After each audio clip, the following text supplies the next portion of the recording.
بسم الله الرحمن الرحيم الحمد لله رب العالمين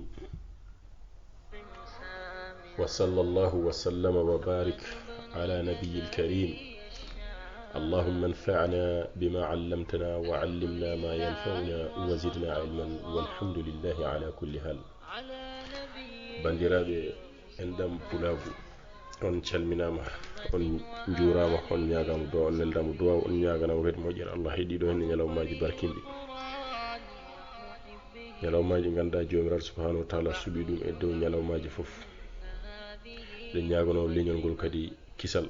ko noon eɗen ñagano jinnaɓe men e mawɓe men khalifaɓe meɗen diine khalifaɓe meɗen aada fawiɓe lawol pewal e ñagano moƴƴere jomiraɗo subhanahu wa ta'ala so ɗum ɓe ni musidɗo ko fewti e namde maɗa to bange haalaji baɗoji circulé oɗo saaha e réseaux sociaux ji namdal ngal haqiqi ko ɗum namdal kono ko ɗum yewtere timmude walla wima ko ɗum namde kono ko ɗum yewtere kadi timmude donc mi waɗara ɗum tan risala ni inchallahu taala fewde dendagal musidɓe wiyoɓe mbimi to mbawi wonde eywa caɗele walla wona caɗele ko yoga e yimɓe caɗele dari jiiɗi wattude caɗele jiiɗi wattude probléme ko fewde cheikh men oustaz meɗen imam men Abou Bakri Ka hafizahullahu wa ra'ahu wa ayyadahu wa nasra sababu nde won konngol ngol haalno ko heptoto gando ko heptoto julɗo ko Allah jarriboroto jeeɓe moƴƴuɗo ko heptimo hen ɗum woni ngol waɗi jumre nde ɗum waɗande nde o waɗi ɗum nde masalan ɗum woni joni lebbi limtinde ɗo wonno ɗum ɗo ko ɗon o tini e hoore makko o juumi kanko hoore makko naatti e duɗal he o yaafni nden o yaafnima kono serata e zaman nelaɗo sallallahu alayhi wa sallam yimɓe bonɓe no godno bal yimɓe bonɓe no gonduno e makko wadde ha joni hono ɓen ɗon ene goodi wodi ittuɗo audio o tan ɗo jumri nde woodi ɗo o nangi audio o partage ɗum o wasi wadde hen manan ha joni ko heddi ko ɗo yafni ɗo kanko Cheikh Abou Bakr o jumno koye tatino koye ceerno men mo ganduɗa khalifa meɗen enen kala ko ceerno men ceerno Mouhammad Samassa hafizahullahu wa ra'ahu eno haalaji garde men enen wonde haala ka yettimomo kanko Cheikh o waɗi kanko ne khalifa waɗata ni no joom ɓesgu waɗata ni no gando waɗata ni o wi kanko o yaafima ko jaafi joni noon dawaɗi ene cekkimo nelaɗo sallallahu alaihi wasallam eɗen gandi jeeya ko Allah wallirno ɗum kañum ko Allah suɓani ɗum wondiɓe Allah suɓanimo Abou Bakr Oumar en Ousmane en wo amma caggal nelaɗo sallallahu alaihi wasallam ko enen cuɓanto koye men e nder ɓe cuɓoɗen ɓe moƴƴi ɓe gonata hen bonɓe gonata hen kanko ceerno Samas machallah jazahullahu khairan yo Allah jurno gurnam makko en ɓooyi rewidade jewte makko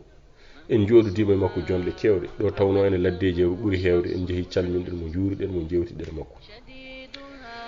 jonnoni ɗum foye waade noon ɗum mbiyata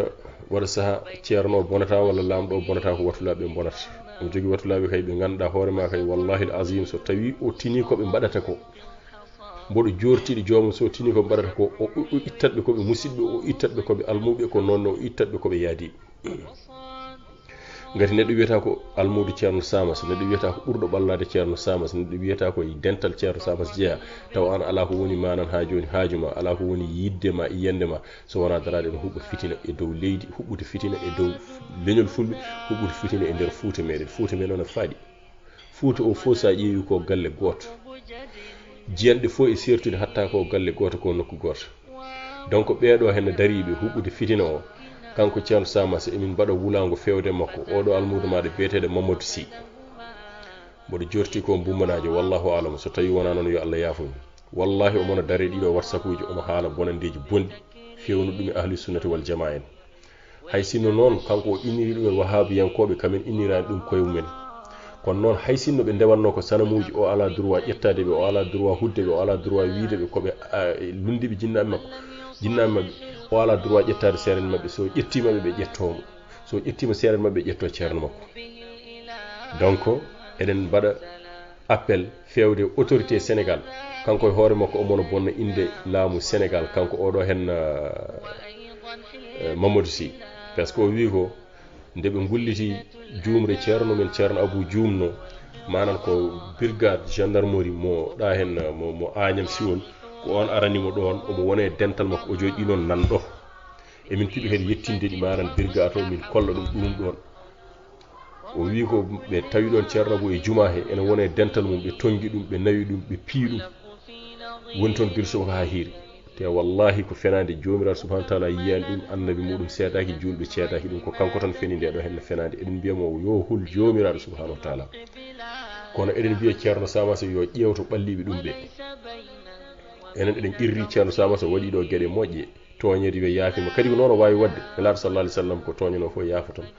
annaba men ɓenninoɓe nabiyullahi Moussa Isa en ha e seeran men moƴƴuɓe ɓenninoɓe donc al ulama warasatil anbiya al anbiya lam yuwarrisu dinaran wala dirhama innama yuwarrisu al ilm kamɓe anduɓe eɗen qirri kamɓe lomti annabaɓe ɓe hay sino noon ɓe mbawa yettade maqama annabaɓe ɓe ɓe mbawa yettade daraja mumen ɓen ko masumen juumata ko amma ko heddi fof ina juuma ina trompe kono noon ceerno e hoore mum so juumi almudo ene jogui needi nde fewtinirta ɗum ɗo ɗum kadi eɗen qirri ɗum ɗon eɗen jaaɓi ɗum ɗon kono noon jabotoɗo e hoore mum ene juumra nde ceerno kadi juumirni tan joni so ceerno wi yaafima haala fonno woppede maayo kono mono yaha eɓene jaaha eɓe pena eɓe kaala haalaji bonɗi eɓe paara ɗum e ɓiɓɓe julɓe paara ɗum ɓiɓɓe Fuuta e paara ɗum e ɓiɓɓe fulɓe te ko kaalata ko fof ko ɓiɓɓe fulɓe tan ɓe kaldata ko ɓiɓɓe julɓe tan ɓe kaldata donc ɗum ɗo ko hunde fonde hajede joni ko wiɗo ceerno Abou waɗama ko wona gonga wodani ceerno Abou gendarmerie Sénégal diwi needi mum e gandal mum e bawal mum e responsabilité mum diwi kañum yaade tawa almami e nder jama tonga ɗum nawa ɗum sababude konngol ngol haali gendarmerie convoqué mo o yettima o waɗi toon 30 minutes pawɗo seeɗa namdimomo ko haali ko o wi ahana woodi kanko haali on wi beɗa andi ka toñƴo o wi wallahi mboɗo andi komi toñƴo tewi guila nden tinmi e hooram komi toñƴo ko adide goɗɗo wi komi toñƴo jafnimi on wimo hoto mbattete ko waydani leydi yiɗi ko deere leydi yiɗi ko moƴƴere o irri ɗum kadi no woodi enen fof en jiɗɗen ko moƴƴere eɗen ceetno ceerno Abou kadi ko Allah waɗi en gannodirɗen makko jokkodirɗen makko ƴeewe onon waddanoɓe makko guila e baydiyagal hay goto andirani mo caɗele hay goto andirani mo haalde ko fewani kono noon julɗo juumat donc yo Allah yoɓ ceerno Samassa moƴƴere joni noon goɗɗo nanto ne wiye Yahya Ndiaye on woni galle ceerno Samassa Dali Forto on ɗon ne dari ene nodda ceerno Abou no haala ɗum haalaji bonɗi ene menace ɗum te o wi ko procureur de la république donc ɗum ɗo fof gueɗe poɗɗe ƴewtede e ɓena bonna inde l'état Sénégal e bona bonna inde l'état Sénégal ɗum ɗon minen sénégalais ji des citoyens sénégalais min jaɓanta ɗum hay goto ne bonna inde l'état Sénégal ina anda Sénégal hay sinno neɗɗo waɗi bonande hay sinno o wujji hay sinno o tooñi so naate jama wiyete ko baden hawa yalta an daroɗa mbiya neɗɗo tawama e nder jama tongama waɗama ni waɗama dani taw Allah yiyani annabi seedaki ko inde manan brigade o bonnata brigade gendarmerie Suissa waɗi ɗum ɗon e nder Sénégal Sénégal no waɗi loi ene waɗi droit eɗen ñaagui yo Allah ɓoyni ɗum ɗon so ɗum ɓenni yimɓe hewɓe beltirino wonde kanko ceerno Abou o nangama o hoynama mi yi yimɓe hewɓe ne belti hen ene nelda o joƴƴino ceerno ɗumen ɗum ni mboɗo wiya on gando fiyede e l'islam gando sokede e l'islam gando warede e l'islam wallahi ɗum wona manan tumaranki ɗum wona hunde hesere e l'islam ɗum wona hunde manan ha joni kadi ɗum gasata e l'islam ƴeew hoto jejjite guila l'islam o fuɗɗi guila ne yaara yimɓe tato nayo joyo nene men Soumayya debbo kañum ƴiƴam mum adi rosirede ƴiƴam manan adi rosirede manan leɗɗe l'islam guila l'islam ne yaara yimɓe joyo ko debbo adi warane wiye suman o lepta o lorla o wara kono o waylani fimde makko joom galle makko Ammar jaafo ɗum Yasir lepta dillinani ɗum ɓiyi ko lepta ha haale nelaɗo sallallahu alayhi wa sallam on woni Ammar bun Yasir ko feewa o haale nelaɗo sallallahu alayhi wa sallam ko feewani hay sen deftata hen haɓe mbi kafara Ammar ɓe mbi Ammar manan ha joni hefori ɗi yeddi kono nde haala ka yetti nelaɗo sallallahu alayhi wa sallam namdimo holko haali o wi wallahi mi tampu mi lornu kalmi ko kono wallahi manan fimdom tiɗi ɗum woni aya Qur'an telli wi illa man ukriha qalbuhu mutma'innun bil iman paami donc ɗum ɗo wona hunde hesere Bilal ibn Rabah radiyallahu anhu o fiya e l'islam o tonga ɓe nawamo caggal wuro Makka e nguleki mum kaaje ne gandanɗa hoore maɗa sa hirsi dammol ma a fawi hen quelques minutes aɗa wawi ittude tewo ƴakka ɓe pi ɓandu ha taƴi ɓe nanguimo ɓe ɓaggimo e ɗeɗo kaaje ɓe kaɓɓimo hen kono dillinani fimde Bilal ibn Rabah ɓe nanguimo ɓe dasamo e beddaji ɓe ndewni sukaɓe caggal makko ene piya ene petta ene kuɗa ene ƴetto ene jenna ɗum dillinani Bilal ibn Rabah kadi dillinani l'islam o ƴeew sa ruttima ñande manan ha joni ñalawma Uhud wiya nelaɗo sallllahu alayhi wa sallam warama o fiya ha ñiiri makko heeli yo tan nelaɗo sallallahu alayhi wa sallam yo tan ɓeɗo hefere piya nelaɗo sallallahu alayhi wa sallam koni wallahi mbaɗi ko boni ɓe mbaɗi ɗeɗo gueɗe fof e nelaɗo sallallahu alayhi wa sallam Alhaji Malik radiyallahu rahimahullah ene sifo hen ko heewi sanne Allah yoɓ moƴƴere a faami kono noon hunde e sahabaɓe nde nani nelaɗo sallallahu alayhi wa sallam warama e wolde he yoga e mabɓe dogi ƴeew soko goto no wonno e mabɓe mo noddaɓe omo wulla ɗum woni hakkude hefereɓe omo soppa omo soppe o yiɓe wama muhammadun illa rasulun qad khalat min qablihi rasul afa in mata aw qutila qalabtum ala a'qabikum wa man yanqalib ala aqibihi falan yadurra Allah shay'an wa sayajzi Allahu ash-shakirin oɗo gorko Mus'ab ibn Umayr o yiɓe ngarte gay nelaɗo sallallahu alayhi wa sallam wonani so wona ko nelaɗo Allah koko nelnomo yo ar o ari ay so maayi walla so warama ɗum hatta enen jokkude golle hatta nelal ngal jokkude hatta manan ha joni darde meɗen jokkude yo ko newni kanko Mus'ab ibn Umayr ɗum waɗi jomiraɗo subhanahu wa ta'ala tellini aya hayso wona e makko kanko goto omo jeeya hen minal mu'minina rijalun sadaqu ma ahadullaha alayhi fa minhum man qada nahbuhu wa minhum man yantadiru ma badalu tabdila jomiraɗo subhanahu wa ta'ala ene mantaɓe ene holla ɓe timmini fimde mabɓe ɓe timmini fodore mabɓe nde ɓe ponno o wiyanayi manan ha joni e julɓe heƴini hen worɓe sadaqu ma ahadullah alayhi gomɗinɓe manan ha joni ko podanno jomiraɗo subhanahu wa ta'ala ɓe mbino ko so wolde ari maɓe daro maɓe kamɓe maɓe mbaɗ manan hunde moon wallahi ɓe mbaɗi o soppa o sila enen fof eɗen gandi histoire makko ɗo kanko ɗo ummi e jinnaɓe manan ha joni joom ngalu en kono wona jaɓɓe Allah o nanguiɓe o woppi ɗum foof barakallahu fi jarama o nanguiɓe o woppi ɗum foof o woppi ngalu ngu o woppi bewre nde o woppi cuuroyuji makko uurɗe woppi parfum ngaji makko uurɗe fof o rewe nelaɗo sallllahu alayhi wa sallam kanko woni manan fof gadiɗo ummade Makka fewde Madina banggue jangguinoyde l'islam kay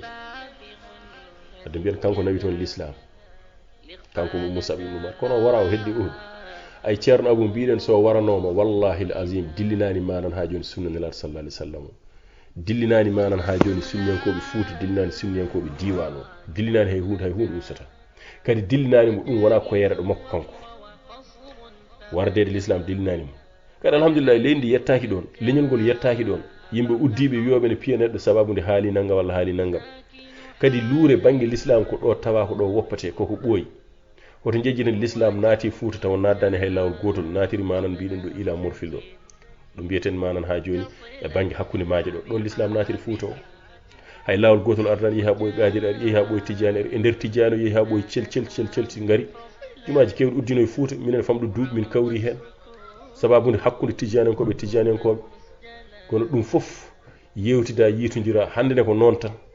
hoto hay goto tampini hoore mum moni foof nana rewra Allah ne yiiɗi rewrude Allah ni hay goto haɗani ɗum hen eɗen gandi ko heewi nanɗo rewre Allah jiida ena nelaɗo sallallahu alaihi wasallam wallahi so arti ma won tumaranke eko tawata ɗo ma wi ɗum ɗo henna o holto ɗum ɗo itta eɗen gandi ko heewi nanɗo golle hay goto suusa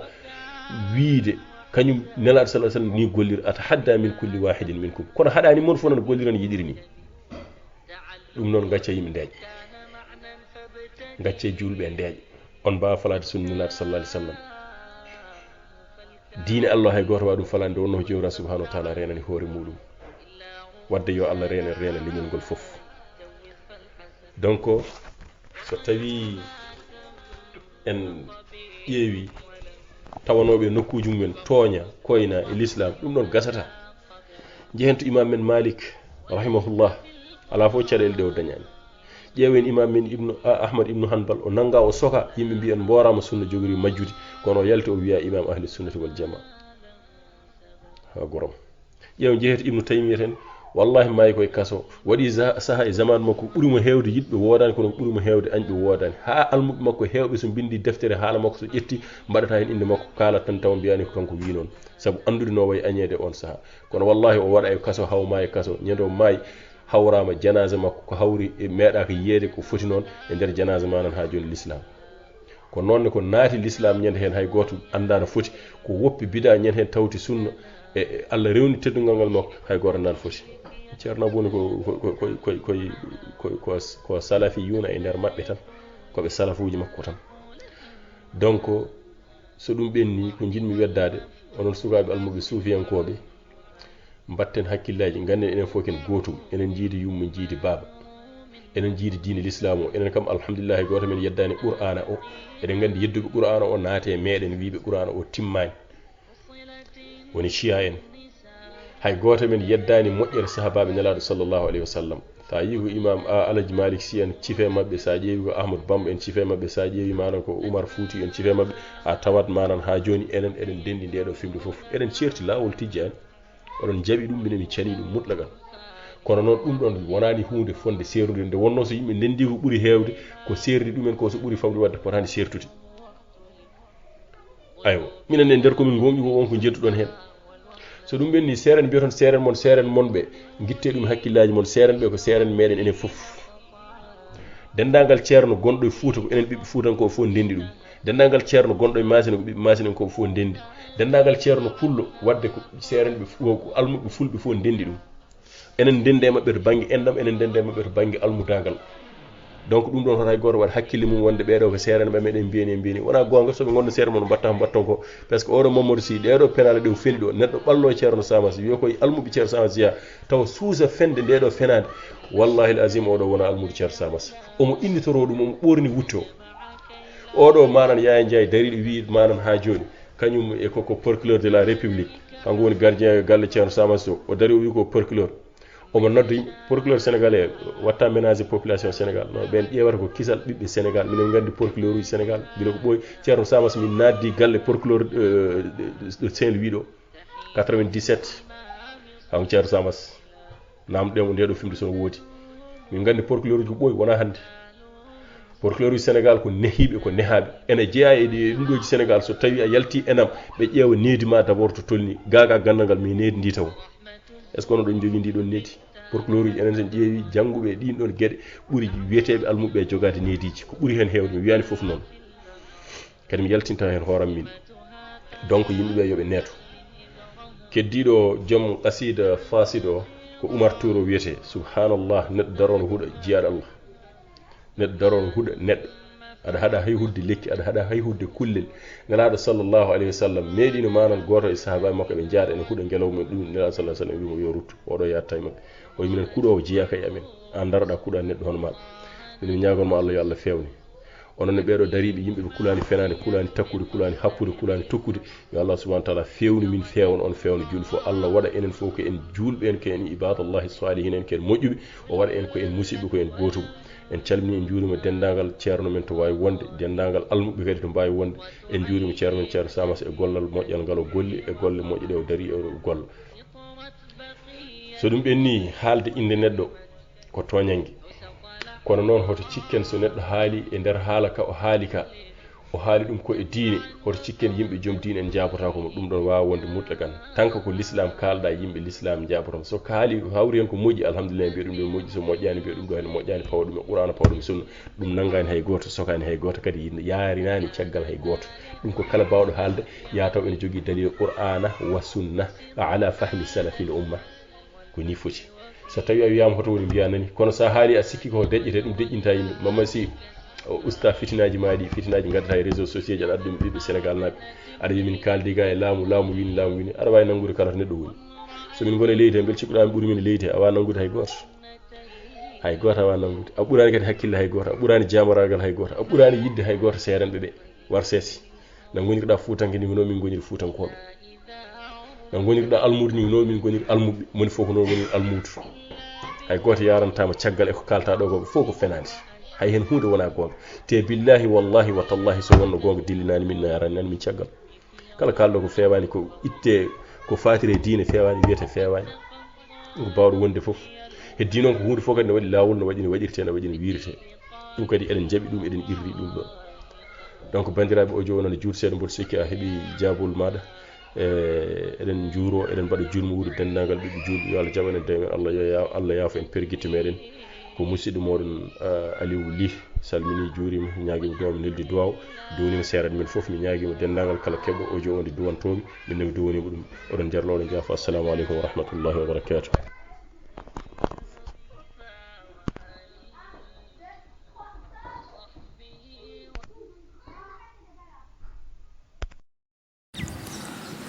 بسم الله الرحمن الرحيم والصلاة والسلام على سيد المرسلين نبينا محمد bandiraɓe groupe aji min whatsapp on calminama on mantama on manama on ñaganama Allah subhanahu wa ta'ala jame cellal en calmini foof en juurima foof en ñaganima foof Allah moƴƴere eyi oɗo message yidde yettinde faade e oɗo jiyaɗo Allah biyeteɗo Mamoudou Sy aywa yo Allah fewnu min fewnamo ko adi fof oɗo Mamoudou Sy jooɗiɗo ina bonna inde ahlu sunnati wal jamaa ina bonna inde julɓe ina bonna inde ganduɗa hoorema moƴƴuɓe eyyi komin mbiyatma tan yo Allah subhanahu wa ta'ala yoɓe ko kanduɗa an Mahmoud Sy eyyi a jooɗima aɗa bonna inde ahlu sunnati wal jamaa mbiɗa wahabiyankoɓe ko ni mbayi wahabiyankoɓe ko ni mbati wallahi so tawi a innano hen indam ɗum ko probléme ma an e wahabiyankoɓe minen min guinnirani koye amen wahabiyankoɓe sikki ala hen a haali e téléphone mbaɗɗa téléchargé audio nodduɗa mi anda ko holon goto e sunniyankoɓe gay sunna e mbiɗa ɗum de mbaɗɗa ɗum menace mbiɗa ko ni min mbaɗno Ousmane Sall e min noddimo téléphone walla min mbaɗimo dani penale ɓole mbiɗa ko on nawi amen commissariat on mbaɗini ɗeɗo penale musidɗo tedduɗo an tan hakkude ma e Allah e gasguel maɗa an e Allah a noddi kam téléphone mbiɗa mbaɗɗa kam menacé meeɗa wonde hay lawol gotol saka noon ganduɗa hoorema widema de min mbaɗimo menacé min mbaɗimo dani min battimo dani sa haalano indam ganduɗa hoorema saka noon aɗa haala inde wuro amen aɗa wiyede min mbaɗiɓe dani walla ɗum ɗo sa haalano indam min haajam ala e widema wahabiyankoɓe ɗum ko probléme ma an e wahabiyankoɓe minen min guinnirani koye amen wahabiyankoɓe eyyi mbi hunde so heewi rufat a innitima mbiɗa ganduɗa hoorema an ka kalbe samasa ka rawandu samasa an ɗum ko probléme ma an taw ka rawandu minen min gona gatateɓe a faami min gona gatateɓe ceerno Samas yo Allah renmo e o jomo kalɗa o mbiɗa ceerno Samas horum yaafima waaji o isti ceerno Samas yaafima waaji o an holko tagma yaade e situji aɗa yaada bonna inde amen a jooɗima ngol lawol mbiɗa wahabiyankoɓe pop ma waɗi moen korte bonde te duttiɗa kadi kalɗa inde kadi duttiɗa kadi kalɗa indam ça c'est quoi ça menace uji maɗi mbayi amen koye muccede poos tinno foftin hoorema ko joni naɗa e site uji ɗi sinno ka intelligent neɗɗo joɗota ko e site uji ene haala inde yimɓe ne bonna inde mumen walla ɗumanajum minen komin fulɓe komin julɓe comme no mani a faami leydi ndi ko enen poti hen leydi ndi wona tijaniyankoɓe jeyni wona wahabiyankoɓe jeyni ko Sénégal naɓe jeeyi ndiɗo leydi a ɓurani amen e leydi ndi koye Sénégal min goni a faami ko e Sénégal min goni on ɓurani min e leydi hayi dara joni noon joɗaɗen bonna inde min noddi colonel mani walla holko son noddi ça c'est votre problème ça c'est de votre problème mbiɗa on noddi min ñande to ganduɗa hoorema mo mbattuɗon ɗo henne mo mbiɗon ko penaw mbiɗo ganduɗa hoorema ko brigadier Fall o haali ɗo ko wolof mbiyon ko mi nanata wolof yo haal français hay français o nanta nde ko pene pourquoi on ɗon audio waɗɗuma waɗani partagé wonno ko fenade so tawi ka gowɗo menace te ƴeewo menace ɗa musidɗo si minen min gona menace seeɓe eyyi mbiɗa noon ka almudi ceerno Samas minen min ganda almudi ceerno Samas joɗade wiide ne waɗa julɓe korte ne enna ɗumen ene ganduɗa hoorema ne dabra ɗum min gandani ɗum ganduɗa hoorema e ceerno Samas minen a faami kono noon kam min jiiɗi ko goppa ko mbatta ko joɗade ne bonna inde janane minen min mi andama ga sa haalano audio am walla audio so yettaki walla sa haalano indam audio ma o so yettanoki mi andatama ni ha joni mi andama ga so wona mi nani mbiyeɗa inde ma ko Oumar Sy walla Mamadou Sy mi anda to jeeɗa e cuuɗi mi anda to jeeɗa kono bonnude inde julɓe e WhatsApp tinno rento neɗɗo julɗo hanani wadde ɗeɗo gueɗe minen min guinniri koye amen komin sunniyankoɓe komin ahlu sunnati wal jamaa min gona tijjaniyankoɓe min jogorani yidde Cheikhu Tidiane min jogorani yidde mo ɗum to jiɗɗa fof jaaha ala fof to min kuli haalde ɗum eyyi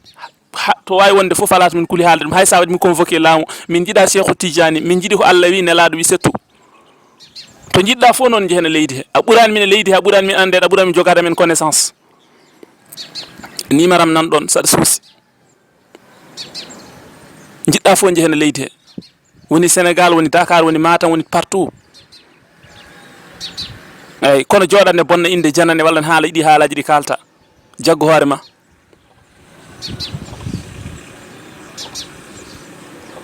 ko ɗum woni ko min jiiɗi wiidema so tawi mbiɗa an hoore ma ka rawandu an initi hoore ma ka rawandu minen min gona dawade min gona gardateɓe minen komin julɓe komin jagguɓe e deftere Allah Allah wi nelaɗo wi ko ɗum woni ko jimmi wiidema to nodduɗa min pop emin notima numéro am nan ɗon 77 512 61 51 bandiraɓe on ñagama yafuya ɗum ñaagui bandiraɓe kala keɗiɗo oɗo audio yo waɗ ɗum partage ha yettomo